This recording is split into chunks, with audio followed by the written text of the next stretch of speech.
Bonjour et bienvenue à ce webinaire sur le bilan du marché du travail au Québec en 2022. Donc, plusieurs personnes sont inscrites et on voit que nous avons assurément un sujet d'intérêt. Je suis Patrice Gauthier, directeur des statistiques du travail et de la rémunération. J'en profite pour vous dire qu'il y a plusieurs façons de suivre les travaux de l'ISQ par nos médias sociaux et en vous abonnant aux mises à jour de notre site web grâce auquel vous pouvez recevoir des notifications courriels pour certains sujets selon vos intérêts. Alors voici comment le webinaire va se passer. La présentation durera une trentaine de minutes et par la suite, nous répondrons aux questions pour les 20 à 25 minutes restantes. Ces questions, vous pouvez les poser tout au long de la présentation dans le chat qui se trouve à la droite de votre écran. Si vous ne voyez pas la boîte de chat, vous pouvez simplement quitter le mode plein écran pour la voir apparaître. Alors avant de commencer, je passe la parole au statisticien en chef de l'Institut, M. Simon Bergeron. Merci, Patrice. Bonjour à vous tous. Je suis très heureux de tenir aujourd'hui ce premier webinaire de l'ISQ offert au grand public, un moyen pour nous de présenter des informations différemment et d'aller à votre rencontre. Nous commençons en force avec le bilan du marché du travail au Québec en 2022, une présentation qui vous offrira une perspective de l'évolution des 10 dernières années et même plus selon certains indicateurs. On le sait, le marché du travail continue de traverser de nombreux changements comme il le fait depuis plusieurs années, que ce soit en lien avec la pandémie, avec le vieillissement de la population, avec la rareté de main-d'œuvre, l'évolution de l'immigration et plus récemment la hausse de la rémunération et de l'inflation. Un regard rétrospectif s'impose et c'est ce que nous vous proposons aujourd'hui. Notre force à l'Institut est d'offrir un portrait neutre, fiable et objectif de la situation en se basant sur des chiffres solides avec la méthodologie la plus rigoureuse qui soit. Mis à part les statistiques sur le marché du travail, l'Institut diffuse également une multitude d'autres statistiques sur différents sujets variés, tels que la démographie et l'économie, deux secteurs d'ailleurs qui influent grandement sur les enjeux liés au marché du travail. L'ISQ publie également des données dans le domaine de la santé, de la culture, de l'environnement et j'en passe. J'en profite d'ailleurs pour vous informer de nos prochaines diffusions d'importance. À la fin mars, par exemple, nous diffuserons l'indice de vitalité économique des municipalités régionales de comté, les MRC du Québec. C'est un document qui est très attendu puis qui est mis à jour à tous les 2 ans. Les données de cet indice de vitalité sont utilisées notamment par le ministère des Affaires municipales et de l'Habitation pour moduler la répartition des enveloppes budgétaires destinées au développement local et régional. Il sert aussi à tout ministère et organisme qui doit intervenir sur le plan économique à l'échelle locale. Ensuite, le 12 avril prochain, nous diffuserons le rapport de l'enquête québécoise sur le cannabis qui rejoint autour de 12 000 répondants. L'ISQ produit ce rapport annuellement depuis 2018 et permet notamment au ministère de la Santé et des Services sociaux de suivre la situation au Québec. Autre publication d'intérêt, c'est le 16 mai prochain. Nous diffuserons les résultats de l'enquête québécoise sur la santé de la population, une très vaste enquête réalisée tous les 5 ans au cours de laquelle nous avons rejoint plus de 47 000 personnes aux 4 coins du Québec. Les résultats complets nous renseignent sur l'état et l'évolution de la santé physique et psychologique des Québécois. Je passe maintenant la parole à l'un de nos excellents et bien connu analyste en statistique du travail, M. Luc Cloutier-Villeneuve. Luc travaille à l'Institut depuis plus de 25 ans et il vous présentera les grands constats sur l'état du marché du travail au Québec. Donc, Luc, c'est à toi de jouer.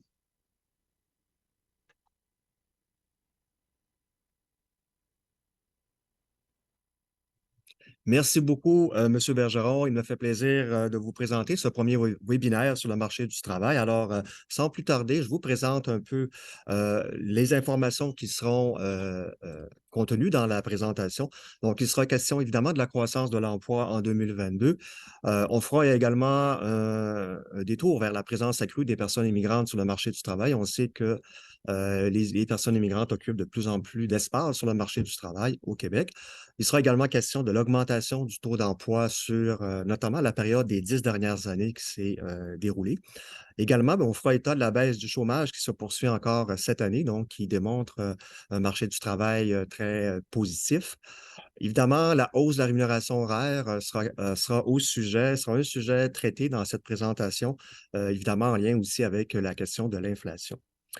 On ne peut pas passer outre la question de l'augmentation du nombre de postes vacants. On sait que ce sont des réalités que les entreprises rencontrent face au recrutement, face aux postes là, qui se libèrent ou qui se créent. Donc, on ira voir de ce côté-ci qu'est-ce qui se passe en 2022. Et finalement, en dernier lieu, il sera question des résultats régionaux, mais aussi des comparaisons interprovinciales qui permettront de situer le Québec par rapport aux autres provinces.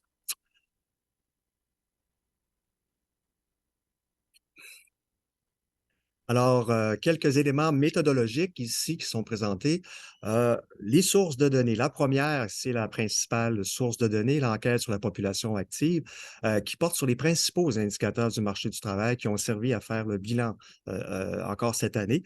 Et donc, c'est la source principale. Par contre, on ira voir aussi du côté de l'enquête sur l'emploi, la rémunération et les heures de travail, communément appelée l'EERH, qui, elle, nous donne des données vraiment fiables et très solides, des données de recensement sur les industries, donc qui nous donnera un regard sur les variations, les changements dans les industries.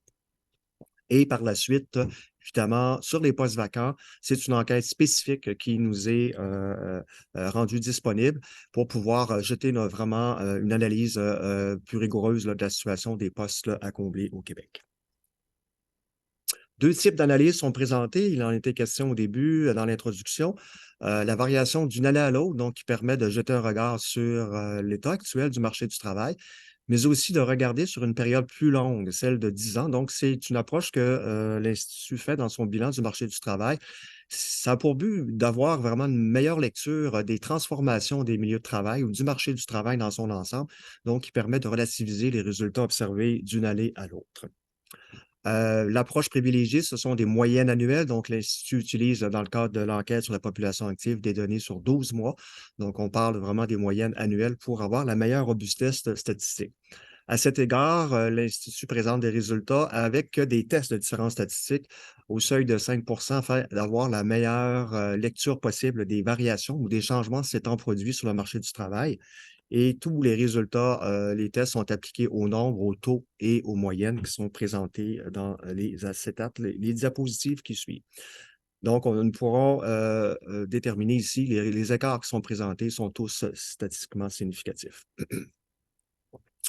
Avant d'entrer dans le vif du sujet, peut-être juste un peu cartographier la situation du marché du travail au Québec.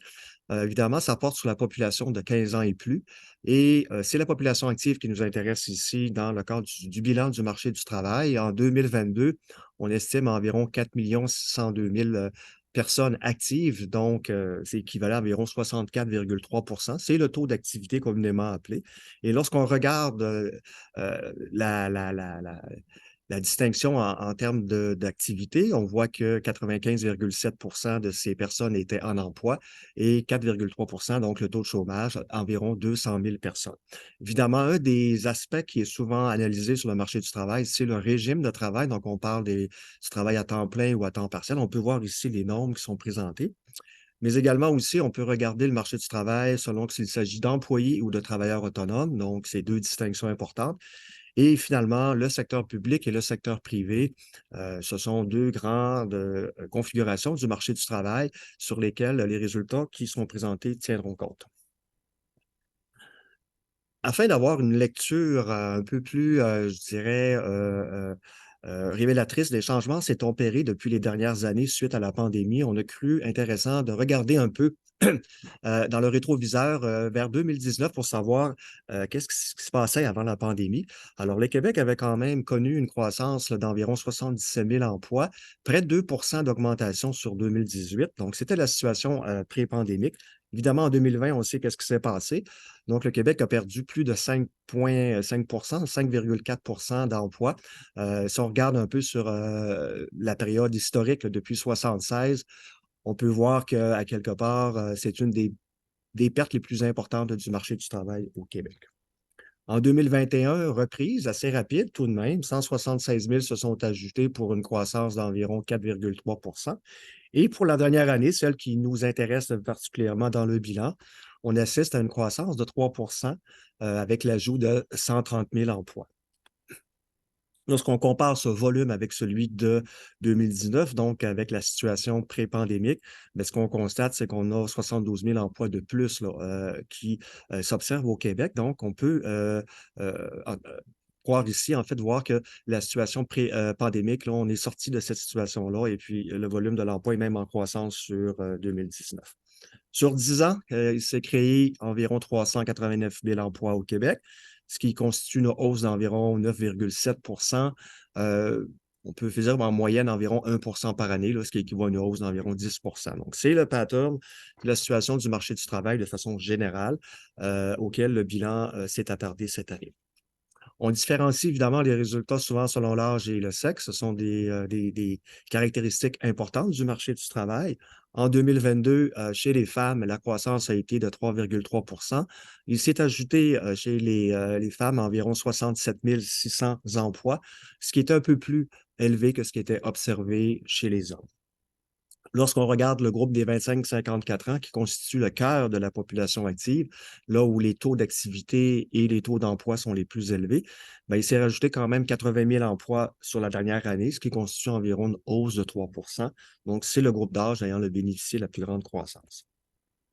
Sur la période, par contre, on peut le voir ici dans l'encadré à gauche, sur 10 ans, ce sont surtout les emplois des personnes âgées de 55 ans et plus qui se sont accrus, environ 39 et la hausse a été plus forte chez les femmes dans ce cas-ci. On pourra y revenir un peu plus tard. Temps plein, temps partiel, donc d'autres caractéristiques du marché du travail souvent retenues, puisqu'on sait que les avantages sociaux souvent sont reliés avec la nature du régime de travail et on l'a vu tout à l'heure dans l'organigramme, la distribution. En 2022, il s'est ajouté 91 400 emplois à temps plein, ce qui constitue une hausse là, relative de 2,6 et la majorité de ces emplois-là ont été octroyés ou obtenus par les hommes, comme on peut le voir ici, environ 60 000.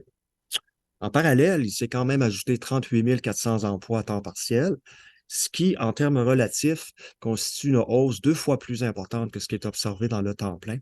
Et cette croissance s'est surtout manifestée, comme on peut le voir, en fait, essentiellement chez les femmes. Donc, on voit ici une distinction sur le marché du travail en 2022 entre les hommes et les femmes. Par contre, lorsqu'on regarde on fait le projecteur sur 10 ans, ce qu'on constate, ce sont les femmes dans l'emploi à temps plein qui ont accru leur nombre un peu plus grandement que ce qui est observé chez les femmes ici. Secteur public, secteur privé, on en parlait en introduction. Évidemment, le marché du travail a été très bénéfique ici pour le secteur privé avec l'ajout de 114 000 emplois. On parle d'une croissance de 4 ce qui est 2 fois plus rapide que ce qui est observé dans le secteur public, avec tout de même l'ajout de 21 000 emplois au net en 2022. Lorsqu'on regarde la situation avant la pandémie, puisqu'on sait qu'il y a eu un chambardement et que le secteur public a été a joué un rôle particulier. On voit que l'emploi a augmenté de 92 000, une hausse de 10 ici, ce qui est quand même important sur cette courte période. Évidemment, c'est en lien avec les besoins qui ont été suscités par la situation en 2020. Par contre, quand on regarde sur 10 ans, on voit que c'est le secteur privé qui a eu le plus grand nombre d'emplois qui se sont ajoutés, environ 252 000. Mais tout de même, le secteur public a vu son nombre d'effectifs, son nombre d'emplois augmenter de 200 000, ce qui est une hausse relative 2 fois plus élevée, comme on peut le voir, par rapport au secteur privé, entre 24 et 10 Donc, le secteur public a évidemment contribué plus fortement que son poids dans l'économie, qui se situe à environ 25 Le statut permanence, le statut syndiqué et la taille d'établissement sont d'autres caractéristiques reliées aux emplois et au marché du travail qui sont aussi au cœur de l'analyse du bilan du marché du travail, puisque ce sont des caractéristiques qui influencent non pas simplement les travailleurs, les emplois, mais aussi les travailleurs et les conditions de travail qui sont associées. Alors, en 2022, il s'est ajouté 130 000 emplois. Donc, essentiellement, ce sont des emplois permanents qui ont été créés, des emplois durables, et la croissance a été de 4 en parallèle, ce sont des emplois surtout non syndiqués qui se sont ajoutés, comme on peut le voir ici dans les résultats. Et fait intéressant, dans les grands établissements, donc les entreprises de 500 employés et plus ont ajouté 75 000 emplois à l'économie québécoise, ce qui constitue une hausse appréciable ici de 11 en 2022 par rapport à 2021.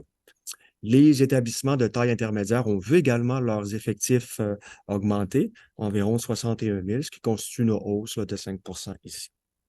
Ce qu'on peut retenir sur la période, c'est qu'il s'est ajouté essentiellement des emplois permanents, comme on peut le voir ici, une croissance de 16 donc 483 000 emplois durables permanents qui ont été ajoutés à l'économie, et une baisse de l'emploi temporaire d'environ 32 000. Donc, un marché du travail vraiment favorable aux emplois euh, qui durent, dans le fond, dans le temps, qui n'ont pas de date de cessation d'emploi prévue. Situation des personnes immigrantes sur le marché du travail, l'Institut, dans son bilan, accorde une importance dans un chapitre pour faire état de l'évolution de la situation des personnes immigrantes, puisqu'on le sait, ces dernières occupent de plus en plus une place importante. En 2022, il y a eu une croissance de 43 000 emplois chez les personnes immigrantes, ce qui équivaut à 5,2 et cette croissance a été surtout constatée chez les personnes immigrantes, s'étant établie depuis 5 à 10 ans, donc les personnes ayant une durée intermédiaire. En 2022, on compte presque 860 000 emplois qui sont occupés au Québec par des personnes immigrantes. Ici, on exclut les résidents non permanents, donc les résidents temporaires ne sont pas compris dans le résultat. Et on parle sur le marché du travail actuellement d'un emploi sur 5 qui est occupé par les personnes immigrantes. C'est un taux, une proportion de 20 qui est en croissance depuis plusieurs années et qui montre l'apport grandissant des personnes immigrantes. Et d'ailleurs, on peut le voir ici, entre 2012 et 2022, le nombre de personnes immigrantes en emploi a cru de plus 70 Donc, en moyenne, c'est 7 par année. Si on fait le calcul, c'est un ajout de 355 000. Et ce qu'il faut surtout retenir ici, c'est que cette hausse correspond à plus de 90 de la croissance nette de l'emploi au Québec sur la période. Et donc, une UTT de la présence des immigrants, l'emploi au Québec aurait cru beaucoup moins. Cette situation est tributaire évidemment d'une présence plus forte du taux d'emploi qui s'est augmenté de 9 points chez les personnes immigrantes pour se fixer ici à 65,9 chez les 15 ans et plus. Ce taux est plus élevé que les personnes natives et s'explique essentiellement par leur présence plus grande, leur taux d'emploi plus élevé chez les personnes âgées de 55 ans et plus, et en particulier les 55-64. Évidemment, plus d'emplois, plus grande participation, baisse du taux de chômage. Donc, on a vu également une réduction de plus de moitié du taux de chômage des personnes immigrantes pour se fixer à 5,8 en 2022, ce qui se rapproche du taux global à 4,3 Donc, on voit que les personnes immigrantes arrivent de plus en plus à intégrer le marché du travail. Changement un peu de perspective, les industries, donc on parlait tout à l'heure de l'enquête sur l'emploi, la rémunération et les heures. Deux industries ont été vraiment, se sont distinguées, si on peut dire, sur le marché du travail en 2022 avec des croissances de plus de 20 On parle ici des services d'hébergement et de restauration, de même que celles des arts, spectacles et loisirs. Ces deux industries, vous l'aurez bien deviné, ont été fortement impactées par la pandémie. Elles sont en mode rattrapage. Donc, cela peut expliquer la raison pour laquelle elles ont des taux de croissance beaucoup plus élevés que d'autres industries. Et puis, comme on peut voir, certaines industries ont des taux de croissance en bas de 6 là, ce qui était la moyenne environ. Par contre, si on regarde sur 10 ans, on voit que les services d'hébergement et restauration, de même que les arts, spectacles et loisirs, les croissances ont été relativement tenues avec à peine des 5 Si on remet ça sur un ordre croissant ou décroissant de croissance, on voit qu'il y a quand même trois industries qui se sont démarquées, en particulier les services professionnels, scientifiques et techniques avec une croissance de 47 les soins de santé et assistance sociale, donc une croissance de 31 ici sur 10 ans, et la construction également de 27 Ce sont vraiment les trois industries dont, qui emploient quand même un bon nombre de travailleurs qui ont vu leur nombre d'emplois augmenter sur la période. Une façon de mieux relativiser les résultats, c'est de regarder évidemment les taux d'activité et les taux d'emploi, puisqu'on peut avoir des croissances d'emploi, mais qui ne se traduisent pas nécessairement par des croissances de taux d'emploi. Donc, si la population évolue au même rythme, par contre, s'il y a une plus grande proportion de gens qui sont au travail, c'est ce qu'on peut constater. En 2022, les taux d'activité demeurent stables au Québec, Comme on peut le voir, celui-ci se situe à 60,7 chez les femmes et grimpe à 67,9 chez les hommes. Évidemment, il y a toujours un retard des femmes par rapport aux hommes, un écart qui est observé ici est environ de 7,2 points. Cet écart a évidemment été réduit au cours des 20 dernières années, mais il persiste toujours comme on peut le voir. Du côté du taux d'emploi, ben là, on voit que, évidemment, la croissance de l'emploi en 2022 a affecté à la hausse les taux d'emploi et ceux-ci ont augmenté à la fois chez les femmes et chez les hommes. Et ce sont des croissances significatives qui ne sont pas négligeables, de 1,5 points chez les femmes et de 1,2 points chez les hommes. Sur la période, c'est là qu'on voit vraiment des changements. Dans les groupes d'âge ici, on a voulu présenter quelques faits saillants. On voit que chez les 15-24 ans, le taux a augmenté de 4 points pour se fixer à 63,6. Ce taux grimpe, évidemment, est plus élevé chez les 25-54 ans puisqu'il s'agit des personnes essentiellement sur le marché du travail.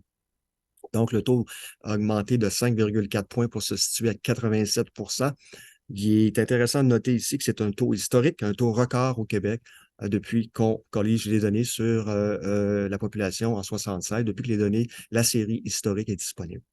Évidemment, chez les 55 ans et plus, augmentation du taux d'emploi de près de 3 points pour se fixer à 32,5 En parallèle, il y a eu, évidemment, avec la hausse de l'emploi importante, une baisse par rapport à 2021, pardon, et cette baisse est d'environ 30 du nombre de chômeurs et de chômeuses, de personnes en chômage.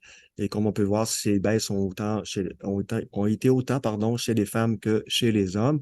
Et cette réduction-là fait suite aussi à une réduction de même ampleur en 2021, pardon, ce qui fait qu'en 2022, on compte 32 400 personnes de moins au chômage qu'en 2019. Donc, la situation en 2022 est encore meilleure que celle prévalant la situation pré-pandémique. Et on peut aussi le regarder en termes de taux de chômage. Ceux-ci ont été à la baisse sur la période de 2021 à 2022, 2022 par rapport à 2021 et aussi sur la période, comme on peut le voir, en particulier chez les jeunes de 15-24 ans, avec une baisse de près de 6 points. En 2022, les jeunes ont un taux de chômage de 7,6 points. Donc, on voit que l'écart par rapport aux plus âgés diminue et est moins élevé qu'il n'a été dans le passé. Et évidemment, dans les autres groupes aussi, les taux de chômage ont diminué. La rémunération, on y arrive.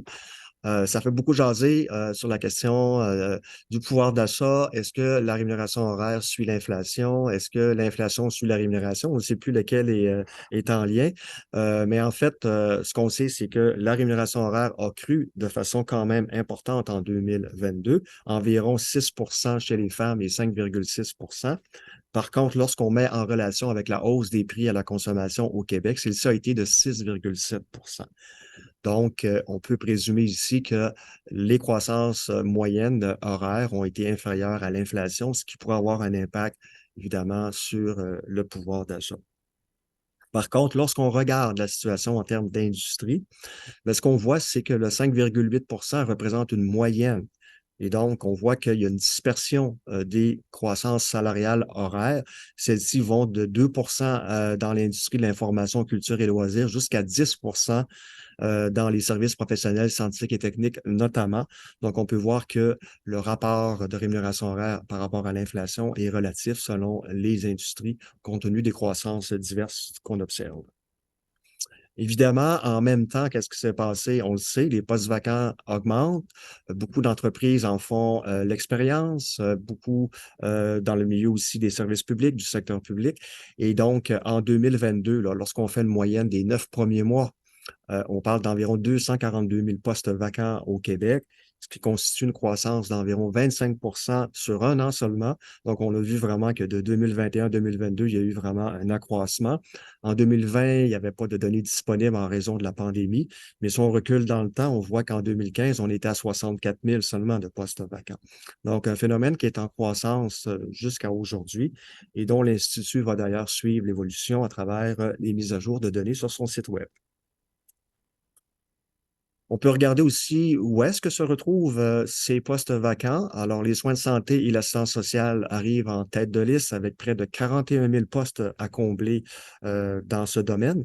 Donc, on sait les besoins sont criants. On en entend parler à tous les jours, mais également dans les services d'hébergement et de restauration. Donc, on est dans un autre contexte, un autre profil professionnel ici. Il y a quand même 33 000 postes vacants qui sont à combler. La fabrication aussi avec 31 000 postes. On sait que ça touche beaucoup les régions, puisque les domaines de la fabrication est très implanté dans plusieurs régions au Québec. Donc, ce sont des postes vacants qui sont difficiles à combler compte tenu de la main-d'œuvre disponible. Lorsqu'on regarde d'ailleurs les croissances, on voit que les services d'hébergement et de restauration sont l'industrie pour qui la croissance a été vraiment la plus forte là, sur seulement un an. Ici, on parle de 41 d'augmentation, donc c'est quand même très important. On voit que c'est très variable, là, les taux, mais quand même, ça va de 9 à 41 donc il n'y a aucune industrie qui n'est épargnée par le phénomène des postes vacants et certaines d'entre elles, évidemment, vivent une situation plus critique. On arrive aux résultats régionaux maintenant. Donc, ça fait partie du bilan du marché du travail de regarder, d'avoir un regard régional pour pouvoir apprécier, dans le fond, comment l'évolution de l'emploi s'est produite durant les dernières années. Donc, ici, on regarde une perspective de 10 ans pour vraiment mieux capter qu'est-ce qui se passe dans les régions. Et sur la croissance de 389 000 emplois qui se sont ajoutés, on voit que certaines industries, certaines régions, pardon, qui ont été les bénéficiaires, en fait, qui ont contribué. Vous les voyez ici, l'Estrie, le centre du Québec, la Montérégie, Montréal, la Naudière et l'Outaouais. Ce sont vraiment les régions qui ont été les grandes responsables de la croissance de l'emploi au Québec en 2022. Et elles représentent, somme toute, sensiblement le poids de ces régions dans l'ensemble du Québec. Ce qui est intéressant par ailleurs de regarder ici, c'est le taux de chômage dans les régions au Québec. Puisqu'on peut voir ici sur cet acétate que le taux de chômage varie évidemment entre le 2 qu'on observe dans Chaudière-Appalaches, qui est un taux relativement très, très bas, presque le plein emploi, en fait, le plein emploi, et on arrive avec un taux à 10,3 aux îles de la Madeleine, Gaspésie. Évidemment, dans cette dernière région, le facteur saisonnier joue grandement dans le taux de chômage.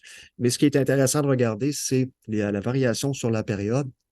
Alors, comme on peut le voir, presque toutes les régions ont connu une baisse de leur taux de chômage depuis les 10 dernières années et certaines d'entre elles se démarquent, dont on peut voir ici le centre du Québec, l'Estrie, le Saguenay-Lac-Saint-Jean, la Mauricie et également Montréal qui ont connu des diminutions appréciables de leur taux de chômage, ce qui montre un marché du travail vraiment en bonne effervescence, on peut dire. Les régions canadiennes, les provinces, évidemment, dans notre bilan, on regarde à la toute fin qu'est-ce qui s'est passé dans les autres régions pour mieux comparer aussi, relativiser la situation au Québec. Compte tenu de sa population, le Québec arrive en deuxième lieu en termes de croissance de l'emploi. On parle ici de 338 000 en Ontario, de 116 000 environ en Alberta. Le Québec à 130 000, donc arrive en deuxième. Par contre, si on regarde les croissances relatives, donc les augmentations en pourcentage, on voit que certaines régions, dont l'Ontario ou l'Alberta, ont fait un peu mieux que le Québec, mais que la situation en Colombie-Britannique s'apparente à celle du Québec, entre autres. Au cours des 10 dernières années, c'est important ici de le mentionner, la croissance, on l'a vu dans ce bilan, était d'environ 10 au Québec, mais a monté à 15 en Ontario avec l'ajout de plus d'1 million d'emplois et même dépasse du double la croissance au Québec en Colombie-Britannique avec 20 de croissance pour l'ajout de 452 000. Donc, vraiment des situations différentes ici. Taux de chômage aussi, dernier regard avant de passer à la grande synthèse des résultats. Euh, Sûrement, plusieurs d'entre vous sont au courant, mais c'est quand même intéressant de le noter.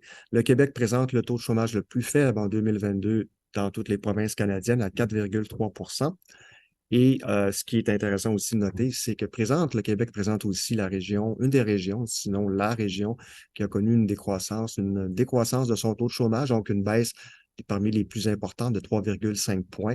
Donc, on peut voir ici que la situation au Québec est plutôt enviable. Quoi retenir du bilan? Ben, on doit quand même mentionner ici que le marché du travail demeure robuste. On a pu le voir que le taux d'emploi à 87 et un taux de chômage à 3,5 chez les 25-54 ans. Ça constitue un record historique, des records historiques. Donc, ça démontre que le marché du travail est vraiment à pleine capacité ou presque.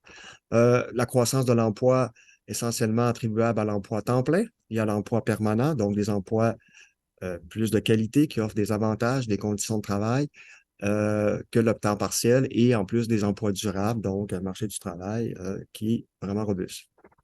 On doit aussi soulever que la population âgée de 55 ans et plus dans l'emploi total a pris de l'importance entre 2012 et 2022, donc de 17 à 22 et ça s'explique par deux réalités. La première, c'est qu'évidemment, il y a un transfert des générations, en fait, des cohortes là, du baby boom qui qui se rendent vers les 55 ans et plus, mais également aussi des taux d'emploi. Donc, il y a plus de personnes âgées de 55 ans et plus qui sont en emploi, donc qui ont fait en sorte d'augmenter la population des 55 ans et plus sur le marché du travail. On parle d'ailleurs que plus d'un travailleur sur cinq est maintenant, en 2022, âgé de 55 ans et plus. La croissance de l'emploi, ce qui est assez exceptionnel, se fait dans un contexte d'une hausse importante du nombre de postes vacants. Donc, on l'a vu, 25 et cette hausse, toutefois, doit être interprétée en tenant compte des exigences de qualification et d'expérience. Donc, on a vu à la fois que c'était à la fois les soins de santé, l'assistance sociale, mais aussi l'hébergement et les services de restauration et la fabrication. Ce ne sont pas nécessairement les emplois qui exigent les mêmes qualifications et donc qui ont les mêmes enjeux en termes de recrutement. Chez les personnes immigrantes, on l'a vu, l'emploi, poursuit sa croissance, ce qui se traduit par une augmentation de leur poids sur le marché du travail, avec environ 20 en 2022. Et ce poids-là fait suite évidemment à une augmentation appréciable de leur taux d'emploi et une diminution de leur taux de chômage au cours de la dernière décennie, pardon. Évidemment, il y a des industries qui ont été gagnantes en 2022, mais qui ont été marquées par une situation de pandémie.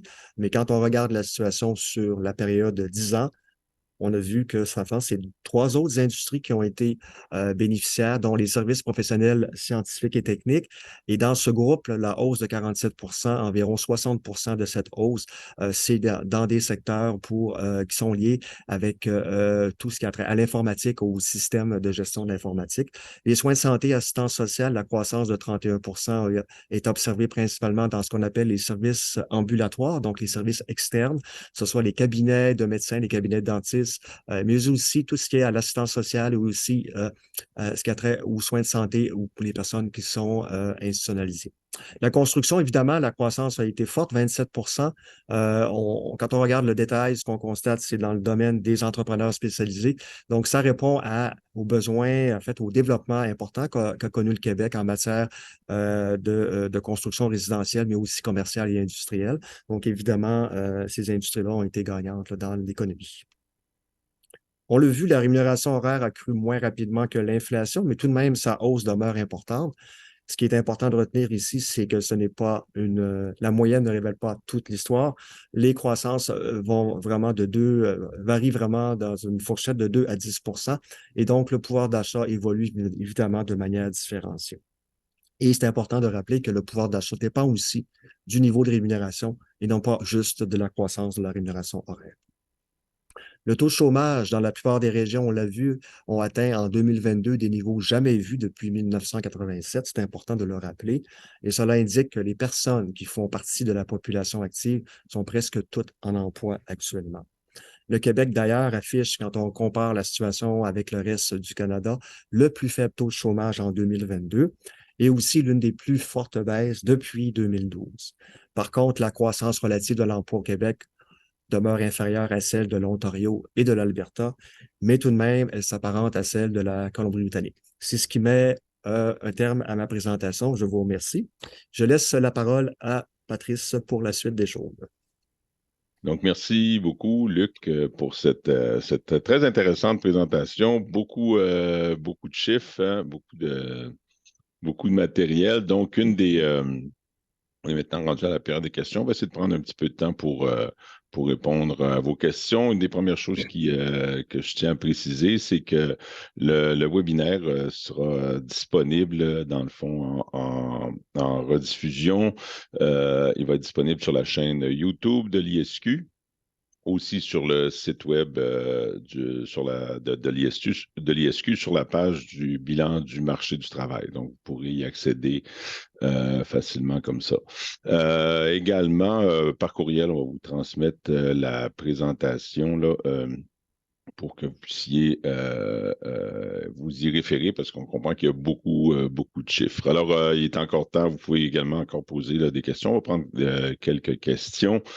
Première, on nous demande est-ce que les personnes immigrantes, on dit les personnes immigrantes ont des taux d'emploi plus élevés, mais vous dites que c'est seulement chez les 55 ans et plus. Alors pourquoi, Luc?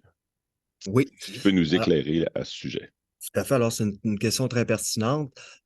Chez les travailleurs, en fait, âgés de 55 ans et plus, mais surtout les 55-64, on voit quand même qu'il y a un taux on ne l'a pas présenté ici dans les résultats, mais il y a environ un écart de 10 points qui sépare les personnes immigrantes des personnes natives. Ce qu'on doit comprendre dans ce groupe d'âge-là, c'est évidemment, on est à l'approche de la retraite et donc la prise de la retraite dépend évidemment de son expérience professionnelle, des années de service, de la préparation possible aussi financière et qui dépend évidemment de sa carrière. Ce qu'on sait par ailleurs, c'est que les personnes immigrantes vont commencer évidemment plus tardivement leur expérience canadienne ou québécoise, donc vont avoir une condition, en fait, une préparation qui peut être moins favorable à une prise de la retraite aussi rapide que les personnes natives.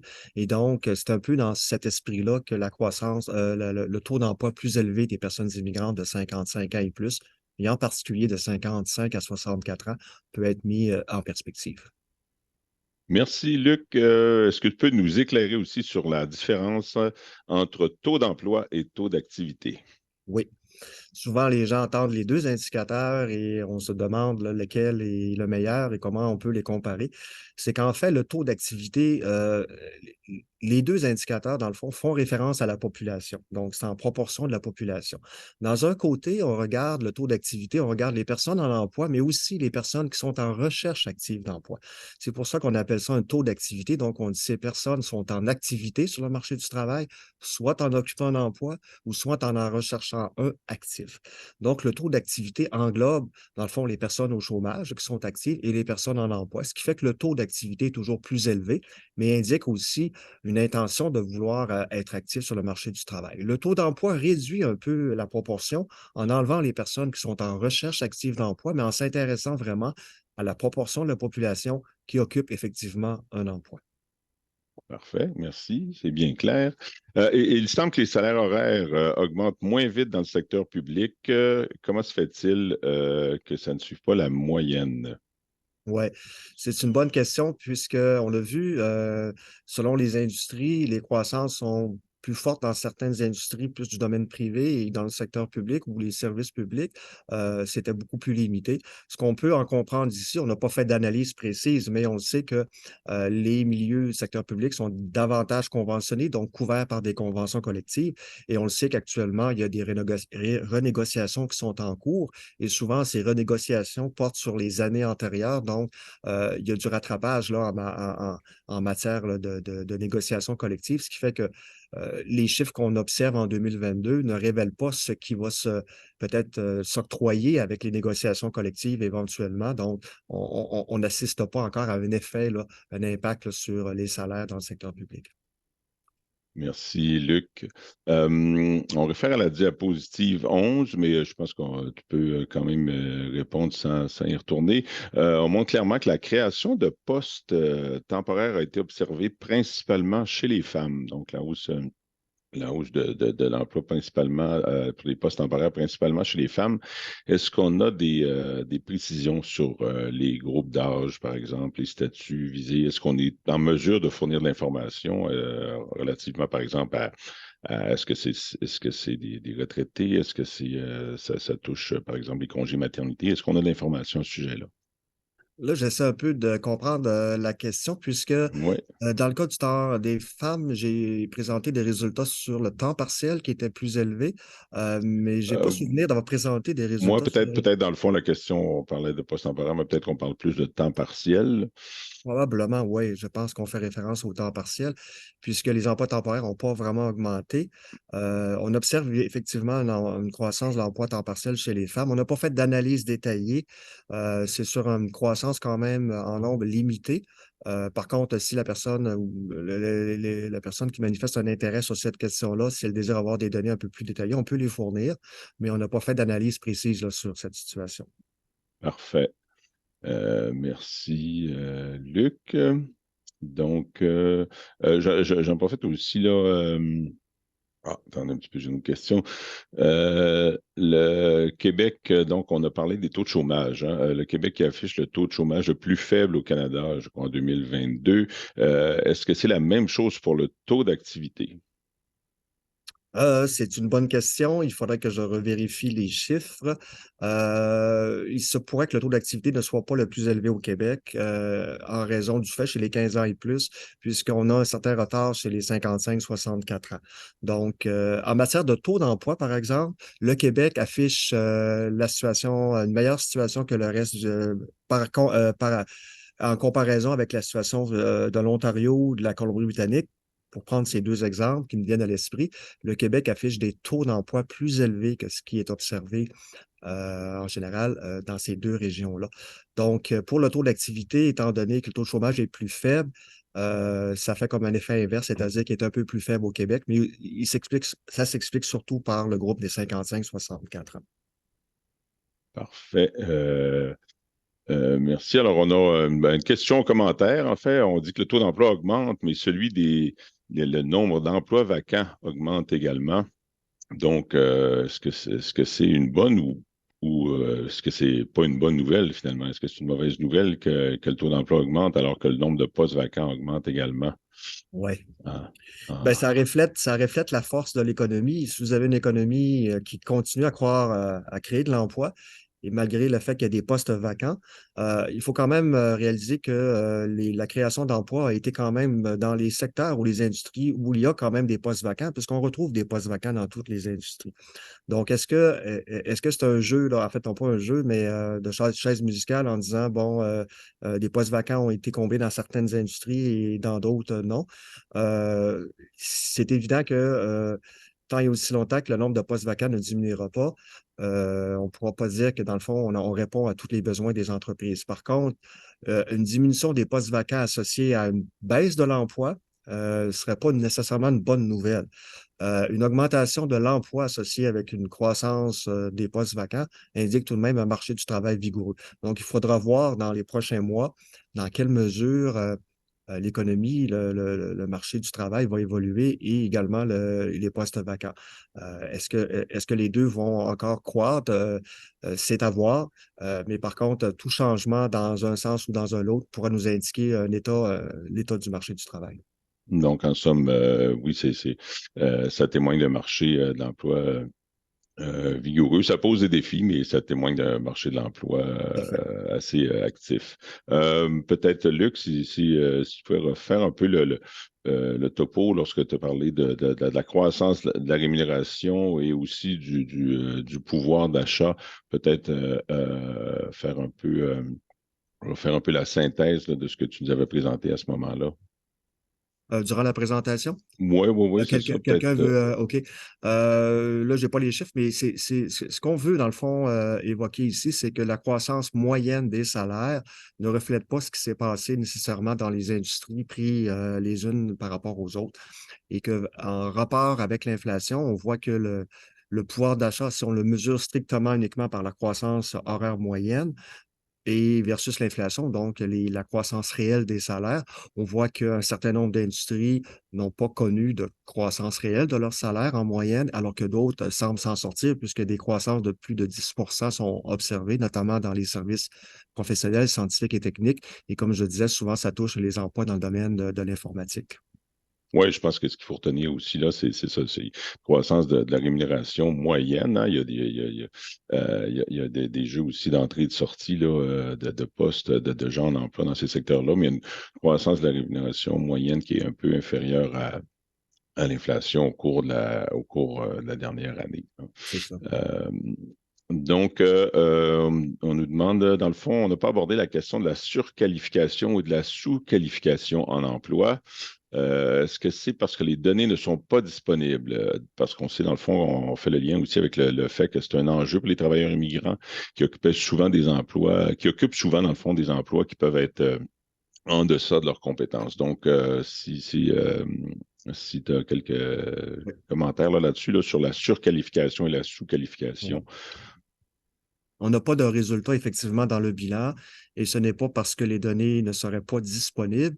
Vous comprendrez qu'un bilan, on ne peut pas mettre toutes sortes de dimensions en même temps pour avoir un contenu très élaboré. Ceci ne justifie pas le fait qu'il n'y ait pas d'informations sur la surqualification. Nous en prenons bonne note, euh, surtout dans un contexte où est-ce que la participation des personnes immigrantes est importante. Je pense que la personne soulève un point d'intérêt sur est-ce que on aurait pu, euh, techniquement, oui, on peut avoir des chiffres. Est-ce qu'on pourrait en considérer? Je pense que des analyses spéciales sur le sujet méritent l'attention. Donc, l'Institut va sûrement regarder là, cet aspect-là. Il faut comprendre aussi que le bilan est un outil, en fait, un produit d'information sur le marché du travail. Il existe aussi d'autres analyses qui sont faites à l'Institut de la statistique du Québec, mais je pense que la personne fait ressortir un aspect fort important. Il faudra voir dans quelle mesure on peut l'intégrer, soit au bilan ou dans des analyses ultérieures. Parfait. Merci, Luc. Est-ce qu'on a des données sur l'emploi des résidents non permanents dans le bilan du marché du travail? On n'a pas de données sur les résidents non permanents. Ça manque un peu parce que, bon, on a vu dans d'autres rapports qui ont été produits qu'il y a une croissance quand même importante des résidents non permanents. On parle de plus de 100 000 personnes aujourd'hui. Oui. Donc, c'est pas banal sur le marché du travail. Encore là, il y aura matière à réflexion pour l'Institut à savoir est-ce qu'on intègre ce type d'information, puisque quand on présente le bilan du marché du travail, l'ensemble de l'emploi, on tient compte des résidents non permanents. Par contre, lorsqu'on fait la lecture de la situation des personnes immigrantes, on s'attarde spécifiquement aux personnes qui ont le statut de résidence permanente. Mais par contre, compte tenu de l'importance économique, compte tenu des enjeux de pénurie de main-d'œuvre, des enjeux d'intégration au marché du travail, l'Institut doit évidemment réfléchir là, sur laquelle façon tenir compte de ce groupe dans ses analyses. Merci, Luc. Alors, on voit que c'est ça, au niveau les questions sont aussi des fois des pistes d'exploration Absolument. pour le bilan 2023. Si on revient sur les postes vacants, l'adéquation, dans le fond, entre les postes vacants et les qualifications des travailleurs. Donc, est-ce qu'on est en mesure de savoir si l'importance des postes vacants, est-ce que c'est fortement lié à une inéquation entre les qualifications des travailleurs disponibles et les exigences des postes à combler, ou ce serait plutôt un niveau scolaire de la main-d'œuvre qui est insuffisant pour combler ces postes? Je pense que tu nous as parlé Oui, un peu oui, des secteurs dans lesquels on retrouve ces postes-là. oui, Je ne sais pas si tu oui, peux nous oui. éclairer. Tout à fait. Je vais faire un parallèle un peu avec l'étude, le bilan qu'a fait l'Institut du Québec il y a quelques semaines et qui présentait d'ailleurs des résultats sur les caractéristiques des chômeurs, donc des personnes qui sont en recherche active d'emploi avec leur qualification et ce que les postes vacants offraient. Il y a un décalage à cet égard-là, c'est-à-dire que les qualifications des travailleurs ou des personnes en recherche d'emploi ont des qualifications souvent supérieures aux postes vacants. C'est la difficulté d'ailleurs de recrutement. Il faut comprendre que en 2022, un peu plus de 60 des postes vacants n'exigent tout au plus qu'un diplôme d'études secondaires. Donc, vous comprendrez que dans le concert de toute l'importance de la qualification ou de la scolarisation, que les personnes ont souvent bien davantage que ces compétences-là. Donc, ça fait partie d'un enjeu de recrutement, évidemment, pour les postes qui exigent moins de qualification. Et si on fait un parallèle avec les personnes immigrantes, dont des intervenants au préalable mentionnait, ces personnes sont souvent plus affectées par la surqualification parce qu'elles possèdent souvent des titres ou des niveaux de compétences plus élevés que ce qu'elles peuvent trouver sur le marché du travail. Donc oui, pour répondre sur les postes vacants, l'enjeu souvent se trouve entre l'adéquation entre les compétences plus élevées en matière de qualification des personnes qui recherchent des emplois et des compétences qui sont exigées par les postes vacants en général. Mais il y a quand même environ 40 des postes vacants qui exigent un diplôme d'études postsecondaires et environ 15 qui exigent quand même un diplôme d'études universitaires. Oui, puis en fait, je pense on peut remarquer aussi, puisque le marché du travail est assez, comme on disait là, assez dynamique, le taux de chômage plutôt bas, là. Donc même dans les secteurs, où on demande plus de qualifications, même s'il y a moins de postes vacants, c'est quand même des secteurs où le marché est assez, où il y a beaucoup il y a des postes quand même vacants qui se retrouvent là. Donc c'est la question Ouais, peut-être comme tu dis, des qualifications. voilà. Est-ce qu'on observe une migration des travailleurs des emplois plus faiblement rémunérés, toujours peut-être un peu en lien avec ce qu'on vient de discuter ici? Est-ce qu'on observe une migration de travailleurs qui sont dans des emplois plus faiblement rémunérés vers ceux qui sont mieux rémunérés? Ouais. C'est une très pertinente question. L'analyse cette année du bilan du marché du travail n'a pas porté sur cet aspect-là. On a quand même regardé un peu qu'est-ce qui s'était passé en termes de mouvement. Il semblerait y avoir une certaine migration des emplois moins rémunérés ou des travailleurs qui détiennent des emplois moins rémunérés vers des emplois un peu mieux rémunérés ou fortement rémunérés. C'est évident qu'on n'a pas de chiffres à donner là-dessus. On a quand même regardé un peu qu'est-ce qui se passe, mais c'est important aussi dans ces analyses-là de tenir compte des salaires réels pour vraiment voir qu'est-ce qui s'est passé, là, disons, dans la dernière année ou dans les dernières années en matière de mouvement des emplois moins rémunérés ou des personnes qui les occupent. Donc, c'est un autre sujet d'intérêt sur lequel on devra peut-être regarder comment on comprend un peu les phénomènes, puisqu'on sait qu'en 2021, c'est ça, au sortir de la pandémie, il s'était produit un phénomène qu'on appelle bon, de composition, c'est-à-dire une baisse forte d'emplois peu rémunérés combiné à une hausse relativement quand même importante d'emplois de rémunérés quand même de 30 et plus ou 35 et plus, ce qui avait fait augmenter évidemment le salaire moyen. Et dans l'année suivante, il y avait eu une croissance en fait des emplois moins rémunérés. Donc pour 2022, il faut refaire un peu nos devoirs pour voir un peu qu'est-ce qui s'est passé. Ça demande quand même du travail, donc pour l'instant, on n'a pas de lecture là, précise à donner. On peut dire aussi, peut-être en somme, Luc, que l'année 2022 vient nous fournir une nouvelle année de base où, après la pandémie, là, les années 2020, 2021, 2022, il y a eu beaucoup de mouvements dans l'emploi, soit des pertes temporaires, des reprises. Il y a eu beaucoup de mouvements, dans le fond, au niveau de Mhm. la structure du marché du travail en lien avec la pandémie, des secteurs plus touchés qui ont eu une reprise plus ou moins rapide. Mais 2022 nous fournit maintenant comme une nouvelle année de base pour voir au cours des prochaines années, en fait, comment la rémunération, comment va évoluer là, dans les différents secteurs. Tout à fait. Une question sur le salaire minimum. Je ne sais pas si la donnée se retrouve dans le bilan. Elle est sûrement accessible quand même à quelque part. Est-ce qu'on connaît le pourcentage de la population qui est rémunérée au salaire minimum? Puis est-ce qu'on a cette donnée-là aussi selon le statut d'immigrant ou non? OK.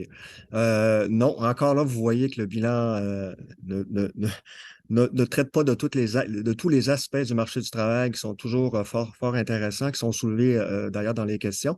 Par contre, on a des chiffres sur le salaire minimum sur notre site Web. On a quand même mis à jour les données pour 2022. Actuellement, alors, j'ai les chiffres en tête. On calcule, on estime environ à 100, je crois que c'est 161 000 personnes qui sont rémunérées au taux horaire du salaire minimum en 2022. Pour la proportion, je pense quand même elle a baissé. Évidemment, il y a un déplacement des emplois vers des emplois mieux rémunérés. Donc, ça se traduit sur le salaire minimum. Il y a moins de gens qui sont au salaire minimum. On n'a pas de données sur le statut migratoire par rapport à ces aspects-là. Donc, de voir, encore là, c'est une donnée qui pourrait être produite éventuellement. Je tiens à souligner dans 2 mois, dans le fond, dans mai, comme vous le savez, le taux de salaire minimum passera de 14,75 à 15,25, donc une augmentation de 50 sous, si je ne m'abuse. Évidemment, ce changement-là va faire en sorte qu'il va y avoir comme un effet, disons, de composition. On va revoir une couverture plus grande de personnes au salaire minimum, puisqu'on va aller chercher des emplois, des personnes qui gravitent autour du salaire minimum. Et à terme, il va y avoir un changement aussi vers des personnes qui vont augmenter pour maintenir leur position par rapport au salaire minimum. Donc, il y a vraiment des vases communicants pour avoir une bonne lecture en 2023. On verra de quelle façon. Mais on retient quand même l'idée que le salaire minimum est absent du bilan du marché du travail. Encore là, est-ce que on peut pas, à l'occasion, faire ressortir certains aspects d'intérêt, là, notamment sur le statut migratoire? Ce sont des choses possibles qu'on peut regarder. Moi, et je retiens aussi ta réponse, dans le fond, c'est oui, le salaire minimum, mais c'est intéressant aussi de voir quelle est la part des gens en emploi qui se retrouvent tout près du salaire minimum, là, Oui, peut-être. oui, oui. Question peut-être un petit peu technique. Au niveau 24, là, ben, quand je dis technique, plus au niveau de la présentation, on avait on nous demande pourquoi la contribution de la région de la capitale nationale au marché de l'emploi n'est pas encadrée en rouge comme la région de Montréal et certaines régions. Je crois que tu avais présenté là, Oui, oui, des oui, résultats là, où est-ce qu'il y avait une raison? oui. Ce n'est pas pour ignorer la capitale, au contraire, ce n'est pas un choix arbitraire. Dans le fond, les régions qui ont été encadrées en rouge, c'est que nous, dans notre analyse de l'emploi, c'est qu'on regarde vraiment les variations si d'un point de vue statistique sont significatives. Donc, on veut vraiment voir à travers des tests statistiques particuliers, est-ce que le nombre d'emplois estimé à un moment donné dans le temps, pour une année, est-ce qu'il diffère statistiquement d'une autre année? Et donc, les encadrés en rouge, ce sont les régions pour lesquelles on observe une variation statistiquement significative de l'emploi, donc avec le seuil dont on a parlé de 5 donc à 95 le niveau de confiance est très élevé. On est pratiquement sûr qu'il y a eu ce changement-là. Par contre, dans les autres régions, le fait qu'elles ne soient pas encadrées ne signifie pas nécessairement qu'elles n'ont pas eu de variation significative, mais indique qu'on n'est pas en mesure de déterminer s'il y a eu une variation significative. Il faut comprendre par ailleurs que plus la variation souvent est minime, plus c'est difficile de capter des changements avec la taille des échantillons. Je ne veux pas être trop technique, mais dans le fond, si vous regardez dans les résultats, je n'ai pas les résultats devant moi, mais sur la capitale nationale, je ne me souviens pas s'il y a eu une grosse variation, mais souvent, c'est dû au fait que les changements sont moins importants ou ne sont pas significatifs. Donc, c'est vraiment un aspect statistique qui est en cause ici, non pas un choix arbitraire quelconque. Parfait, Luc. Donc, c'est lié à la représentativité, dans le fond, tenir compte, dans le fond, des mesures de précision, ce que l'Institut fait dans le bilan, mais dans tous ses travaux. On va prendre une dernière question avant de finir ça. Et si tu as une réponse à cette question-là, Luc, on va devenir riche. Alors, quel changement survenu pendant la pandémie risque de devenir une nouvelle tendance sur le marché du travail? Mhm, mhm. Ben, évidemment, là, c'est une belle question. Je dirais, le bilan, évidemment, ne fait pas ses analyses, mais je répondrais simplement, bon, je pense qu'on a vraiment, on repart avec beaucoup de perspectives là, sur lesquelles on va devoir réfléchir pour le prochain bilan. Mais chose certaine, la question du télétravail, c'est un incontournable là, du marché du travail suite à l'effet pandémie. Hein, on a vu que quand même, ça répond à une capacité de production, de productivité, de rendement, mais aussi d'intérêt chez les travailleurs et toutes les formes d'organisation hybride avec les technologies. Donc, ça serait intéressant vraiment d'avoir des données les plus rigoureuses possibles qui nous puissent permettre de bien comprendre dans quel contexte c'est possible ou impossible de faire du télétravail et comment évoluent les conditions de travail aussi des travailleurs qui font ces modalités de travail, puisqu'on peut penser que c'est évidemment un levier d'attraction important pour les organisations dans la quête justement de combler leurs postes. Il ne faut pas oublier que d'ici les 10 ou 15 les 10 prochaines années, je pense qu'il y a au-dessus d'un million, un peu plus d'1 300 000 emplois. Peut-être que je me trompe un peu dans les chiffres, il y a quand même beaucoup d'emplois qui seront à pourvoir de différentes façons. Donc, évidemment, la question, je pense, du télétravail va être un ingrédient important. Et si on est capable de faire un peu du pouce d'un point de vue statistique, ben, je pense qu'on pourra aider un peu à mieux comprendre les enjeux. Voilà. Merci, Luc. Ben écoute, merci d'avoir fait face à ce barrage de questions. On sent, comme je l'ai dit au début, que c'est un sujet d'intérêt. Donc, je vous rappelle, en fait, il y a peut-être certaines questions aussi là, auxquelles on n'aura pas eu le temps de répondre par courriel pour respecter, lors de la présentation, là, pour respecter l'heure prévue au webinaire, mais s'il y a des questions peut-être plus techniques ou des besoins de données un peu plus spécifiques et qu'on est en mesure de vous répondre, on va vous répondre, va vous revenir par courriel par rapport à ça. Je vous rappelle également, comme je vous ai dit tout à l'heure, que la présentation, le webinaire est disponible sur la chaîne YouTube de l'ISQ et aussi sur la page web sur le site web de l'Institut, sur la page du bilan du marché du travail. Je ne vous étonnerai pas en vous disant, ne nous cherchez pas sur TikTok. Donc, sur ça, il me reste à remercier Luc pour sa présentation et aussi, comme je t'ai mentionné, Luc, avoir réussi à répondre à ce barrage de questions.